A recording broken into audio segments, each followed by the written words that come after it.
Hi, I'm Stacy from Lee and Stacy Do Finance, and I am here with what we're calling our second paycheck of the month of September.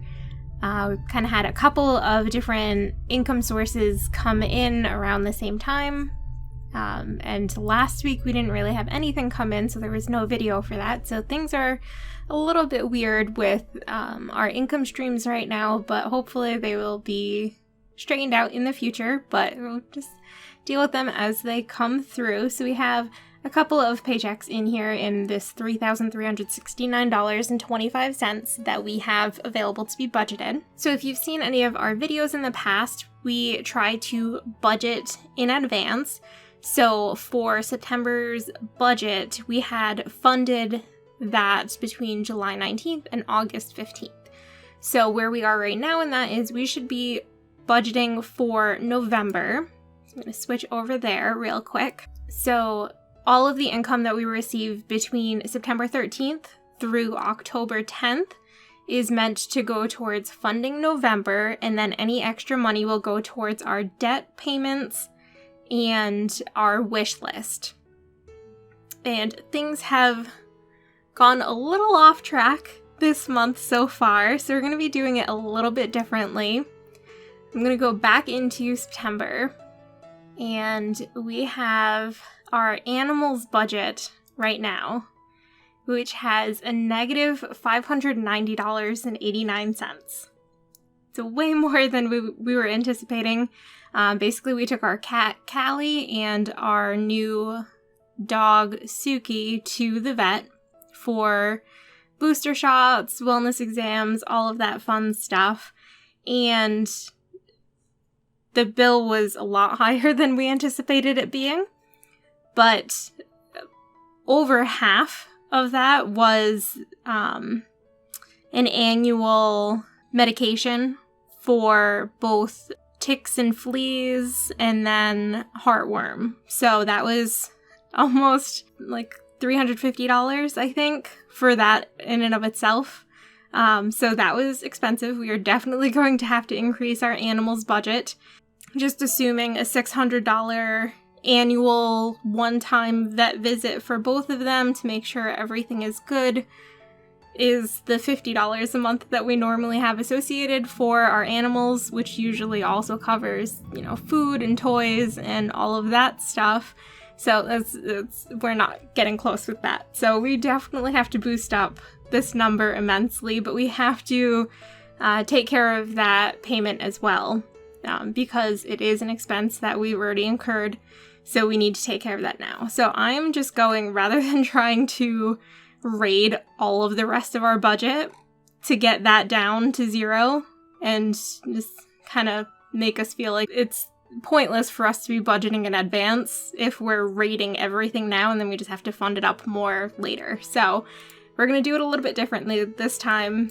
I'm just going to come in here, go to underfunded by $590.89, and that squares us up.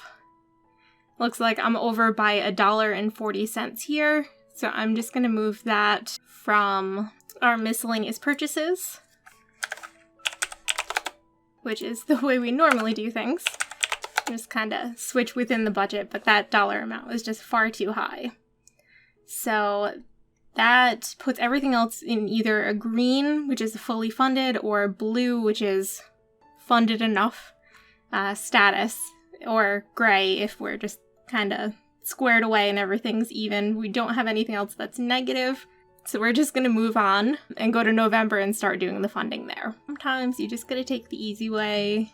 My rules are arbitrary for my budget. I can break and bend them as much as I want to, whenever I want to, as long as I know I'm doing it.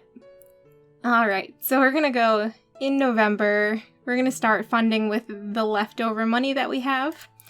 So the Pet Emergency Fund, I've been funding at $50 every month. So we're going to go ahead and do that. At some point that might have to get boosted too, but we'll just kind of go for now with that. It's better than nothing. And we do have our normal emergency fund as well.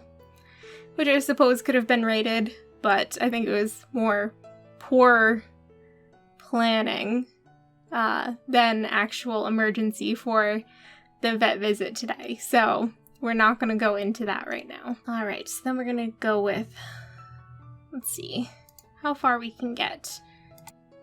All right, so our monthly expenses have a underfunded amount of $29.23.45, which is a little bit more than what we have available to be budgeted. So we are going to go down a little bit. Let's see, there should be nothing in interest and fees. So we take transportation out. That's still a little bit too high. It's $27.43.45. We've got $27.28. So we'll take toiletries out as well. And click the funding button. So then $134.92 will be budgeted there.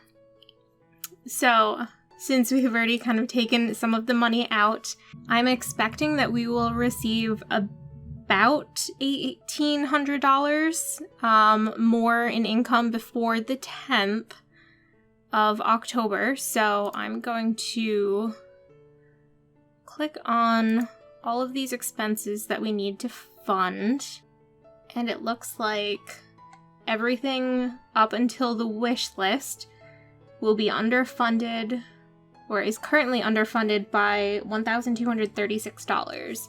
So with the $1,800 that we should still be receiving in income, that will be enough to fund the rest of the month.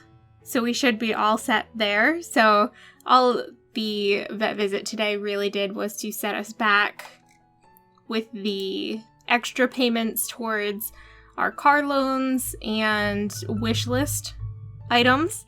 But I do know that early in October, we should be getting the last expense for Suki's initial expenses. So we will have a bill for that, and I think it's going to end up being more than what we have allotted for it. So I will try to put all of the money that we have in excess into her particular wish list item, and we might have to move some from the kitchen remodel, cabinets, and hardware as well to make sure that's covered. But then that should be it for vet expenses for the rest of the year, assuming that nothing goes wrong. I'm going to knock on some wood here. So that is our budget for now.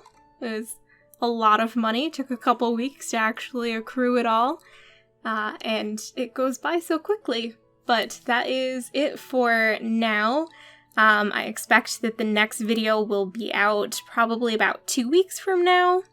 So until then, I hope you are all happy and healthy. Bye.